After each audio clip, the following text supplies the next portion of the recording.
देखिए, as a journalist मुझसे सवाल पूछा जा रहा है कि लोगों में क्या अप्रहेंशंस हैं। तो अप्रहेंशंस बहुत हैं।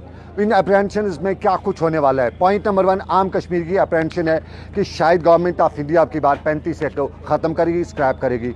एक ये है। दूसरा, कुछ लोग कहते हैं 370 को हटाया जाएगा, कुछ लोग ये कहते हैं कि यहाँ की ट्राइफर्केशन की जाएगी। तो इन तीन जो आम बड़े तीन मुद्दे, इनको मैं कश्मीर के आम लोगों के लिए बताता चलूँ कि कानूनी तौर पे ऐसा नहीं हो सकता है। वो गुंडागर्दी अलग सी बात है, लेकिन as a federal country, as a democrat country Hindustan में ऐसा नहीं हो सकता है। अब 35 ए जो है वो कश्मीर के साथ बाज़ाब्ता तौर पर कॉन्स्टिट्यूशन के साथ बना हुआ है, और कॉन्स्टिट्यूशनल अमेंडमेंट अगर लानी होगी तो उसके लिए जम्मू कश्मीर की असम्बली का होना ज़रूरी है। पहले ये पार्लियामेंट से पास करना है, पार्लियामेंट से पास करने के बाद इसको बाज़ाब्ता तौर पर प्रेसिडेंशियल नोटिफिकेशन निकलेगी, और उसके बाद जम्मू कश्मीर की असम्बली को पास करना है। तो इस वक्त असम्बली जम्मू कश्मीर में है नहीं, तो इसलिए ऐसा हो नहीं सकता है। 370 भी directly connected with accession of Jammu Kashmir. तो अगर 370 पे कुछ किया जाता है, गवर्नमेंट ऑफ इंडिया उसको करती है, तो उसके लिए भी कॉन्स्टिट्यूएंट असम्बली की ज़रूरत है, और कॉन्स्टिट्यूएंट असम्बली करीबन 40 साल पहले ख़त्म की जा चुकी है। तो साफ जाहिर है इस वक्त कॉन्स्टिट्यूएंट असम्बली जो है जम्मू कश्मीर में है ही नहीं, तो 370 पे भी कुछ नहीं किया जा सकता है। अब अगर उस पर जिस तरह कहते हैं कि वो दोष दबाव वाला कार्य किया जाता है, तो फिर अगर वहाँ से दोष दबाव होता है तो 370 के तोड़ने से एक्सेशन जो हुआ है, जो 1947 में हुआ है, वो भी ख़त्म हो जाएगा। तो आम कश्मीरी के लिए वो भी बल्ले बल्ले ही है। और अब तीसरी बात है ट्राइफर्केशन, कि जम्मू कश्मीर को 3 हिस्सों में डिवाइड किया जाएगा। एक हिस्सा जम्मू के साथ एक यूनियन टेरिटरी बनाया जाएगा, एक दिल्ली के साथ। तो उस पर भी सवाल यही खड़ा होता है कि जम्मू कश्मीर का मसला जो है ये एक मुतनाज़ा मसला है। जम्मू कश्मीर इंटरनेशनली यूएनओ में एज ए डिस्प्यूटेड टेरिटरी है, और इस डिस्प्यूटेड टेरिटरी का जो मुद्दा है वो खुद इंडिया ने वहाँ पे लिया है। ये पाकिस्तान ने नहीं लिया है, कश्मीरियों ने नहीं लिया है। इंडिया ने जब ये मुद्दा वहाँ पे लिया, उसने कहा कि कश्मीर इज डिस्प्यूटेड टेरिटरी, और जब तक यहाँ हालात ठीक नहीं होते तब तक हिंदुस्तान यहाँ रहेगा। उसके बाद यहाँ पे बाज़ाब्ते तौर पर वो जो हम कहते हैं हक़ खुद इरादियत, यानी यहाँ के लोगों को फ्रेंचाइज का वाक़ा देगा। तो अब अगर यहाँ इसकी ट्राइफर्केशन की जाती है तो हिंदुस्तान इंटरनेशनल लॉ की खुद खिलाफ वर्जी करता है, तो वो भी पॉसिबल नहीं है। अब क्या होगा, ये बड़ा मुद्दा। जब ये तीन नहीं है तो क्या है। एक मुद्दा ये है, जो बड़ा मुद्दा है, कि कहीं ना कहीं पाकिस्तान को ये गेम खेला है, और पाकिस्तान की ये गेम जो है ये अमेरिका से शुरू हुई है। उस गेम में अमेरिका का पिछले दिनों कुछ आपको याद होगा, हमारे व्यूवर्स को याद होगा कि जो अमेरिका के सदर हैं उन्होंने बताया कि मैं नेगोशिएशन के लिए तैयार हैं। तो नेगोशिएशन के लिए तैयार है तो क्यों है अमेरिका तैयार? अमेरिका की मजबूरी है। अफ़गानिस्तान में अमेरिका है, उसको वहाँ से निकलना है, और वो बाइज़्ज़त, हर कोई मुल्क बाइज़्ज़त निकलना चाहेगा। अमेरिका की जो वियतनाम में बेइज्जती हुई है, अब अमेरिका फिर नहीं चाहेगा कि हिस्ट्री में उसकी एक और बेइज्जती हो। तो पाकिस्तान से, अफ़गानिस्तान से जब अमेरिका को निकलना है तो बिना पाकिस्तान की मदद के वो नहीं निकल सकता है। तालिबान जंगजू कौम है, और वो तालिबान उसको ऐसे छोड़ेगी नहीं।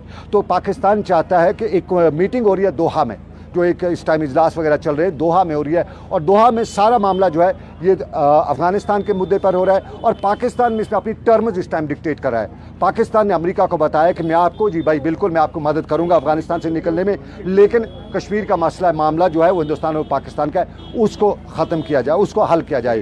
तो अमेरिका ने बताया है, उसको मशवरा दिया है कि हम आपके साथ हैं, आप करिए। तो उसके लिए तैयारियाँ हैं, लेकिन उसमें हिंदुस्तान को एक परेशानी है। परेशानी नंबर 1, अगर हिंदुस्तान अमेरिका से तालिबान वहाँ पे अफ़गानिस्तान से अमेरिका निकल जाता है, तो उसके बाद वहाँ का तालिबान का कंट्रोल होगा, और तालिबान का मतलब दुनिया जानती है वो पाकिस्तान है, डायरेक्ट है।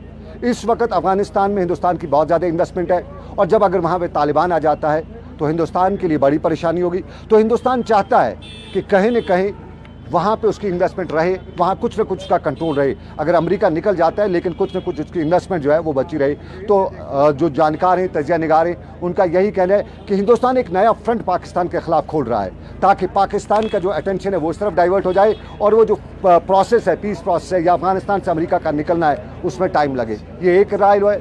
दूसरी राय ये भी है कि कहीं न कहीं बातचीत हो चुकी है हिंदुस्तान और पाकिस्तान के दरमियान, ये बैक डोर पे हुई है, और उसमें यही मामला देखने को मिल रहा है कि हिंदुस्तान और पाकिस्तान में गुर्बत जो है उसकी सबसे बड़ी वजह आपसी लड़ाई है, और आपसी लड़ाई की सबसे बड़ी वजह जम्मू कश्मीर है। तो दोनों मुल्क चाहते हैं कि जम्मू कश्मीर का मसला कहीं से हल हो जाए, लेकिन उस हल के लिए तैयारी करनी है। और यूं ही कोई ना हिंदुस्तान में सरकार आके बैठेगी कि हम जम्मू कश्मीर का मसला हल कर दिए, ना पाकिस्तान में आके वो लोग बैठेंगे कि मसला कश्मीर हमने हल कर दिया।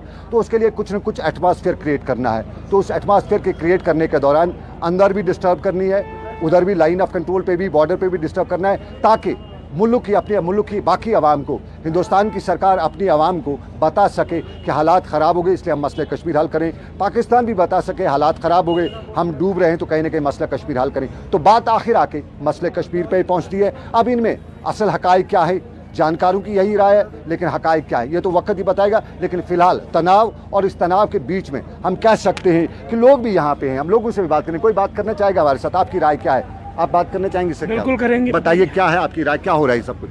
किस मामले में बात करनी? जो इस वक्त मौजूदा हालात ये है कि मोदी नहीं चाहता कि ये कश्मीर संभल जाए। पिछले 20, 25, 30 सालों से हम बहुत परेशानी का सामना कर रहे हैं, तो मोदी ये नहीं चाहता, ये बीजेपी वाले ये नहीं चाहते कि ये ठीक हो जाए सारा। ठीक है, ये छेड़ रहे हैं 35A के साथ 300, जो हमारा स्पेशल स्टेटस है।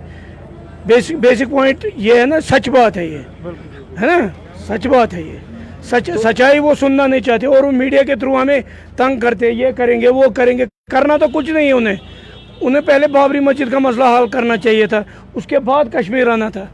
पहले इनके गुजरात में बाबरी मस्जिद है, पहले वहाँ मंदिर बनाए। यूपी में बाबरी मस्जिद है? नहीं, वही यूपी में, इनके हिंदुस्तान में है ना। हाँ। कश्मीर इज अनदर वन, है ना। तो ये बता रहा हूँ मैं, I am not perfectly fit, I am not guessing to where is the Babri Masjid standing, but ये ऐसे हालात जो इस वक्त हालात ये बना रहे हैं। या आपने कभी देखे ऐसे हालात? कभी भी 40 साल के हो गए? हाँ, लगभग मैं 37 साल का हूँ, मैंने नहीं देखा। 7 साल के बाद बच्चा ठीक हो जाता है, सोच समझ वाला हो जाता है। सोच समझ वाला मैंने नहीं देखा इन 30 सालों में ऐसा। तो अभी आपको क्या लगता है? कांग्रेस इससे पहले थी तो वो कहते थे जियो और जीने दो। ये लोग क्या कहते हैं? ये लोग कहते हैं भाई खाली हिंदू रहेगा। कांग्रेस अच्छी थी?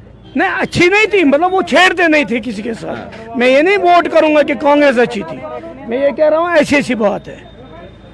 ठीक है सर, चलिए, बहुत शुक्रिया आपका। देखिए, आम लोगों की राय है, आम कश्मीरी को समझ ही नहीं आ रहा है क्या हो रहा है, क्योंकि वो जो क्यास कंफ्यूजन जो है वो पैदा किया गया है, इस तरह का पैदा किया गया है।